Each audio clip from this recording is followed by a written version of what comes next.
Welcome back to this week's episode of Inside Politics. I'm Rianda Wenther. Starting with number 5, on Sunday, a group of bipartisan congressional negotiators reached an important agreement over a massive government spending bill that could possibly fund the government through the end of September of 2018. If approved by the House and Senate, this plan will add billions for the Pentagon and border security, but will not provide any money for President Trump's border wall. Number 4. On Monday, President Donald Trump unveiled a re-election campaign ad highlighting his first 100 days as president. This ad, which cost $1.5 million, highlighted Trump's tax cut proposals, his efforts to end reckless trade deals, the confirmation of Neil Gorsuch to the Supreme Court, along with many other things. Number 3. Over the weekend at the annual dinner hosted by the New Hampshire Democratic Party, former Vice President Joe Biden announced he will not be running in the 2020 presidential election. He spoke at the dinner of our country's current political state, warning that the values like dignity and optimism that are at the core of our country are being eroded, but the current political climate is just a passing phase. Number 2. Released by the Pentagon on Sunday, the monthly civilian casualty report reported that through coalition strikes against ISIS in Iraq and Syria, at least 352 civilians have been killed.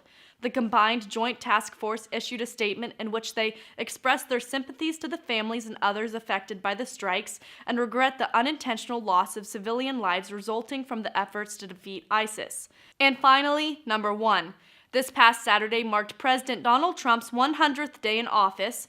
President Donald Trump claimed many victories, including the confirmation of Neil Gorsuch to the Supreme Court, but has yet to achieve a single major legislative accomplishment. Over the course of the 100 days, President Trump signed more executive orders than any president since Harry Truman and signed more bills into law than the previous 5 presidents. Thank you for tuning in to episode 13 of Inside Politics. Now, if you'd like to hear a breakdown of varying opinions for this week's number 1 news story, stay tuned as we'll be going right into Inside Politics editorial.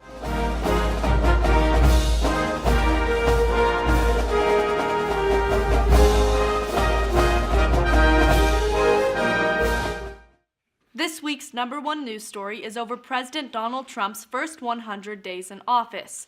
To begin, Senate Minority Leader Chuck Schumer told Fox News Sunday that Trump had broken promises to working people of America, and Trump's first 100 days have hardly been a success. At a press conference last week, House Minority Leader Nancy Pelosi called Trump's first 100 days historically dismal and assigned him multiple F grades. House Speaker Paul Ryan said in a statement that despite a turbulent and unproductive start, Republicans will come together to pass Trump's agenda.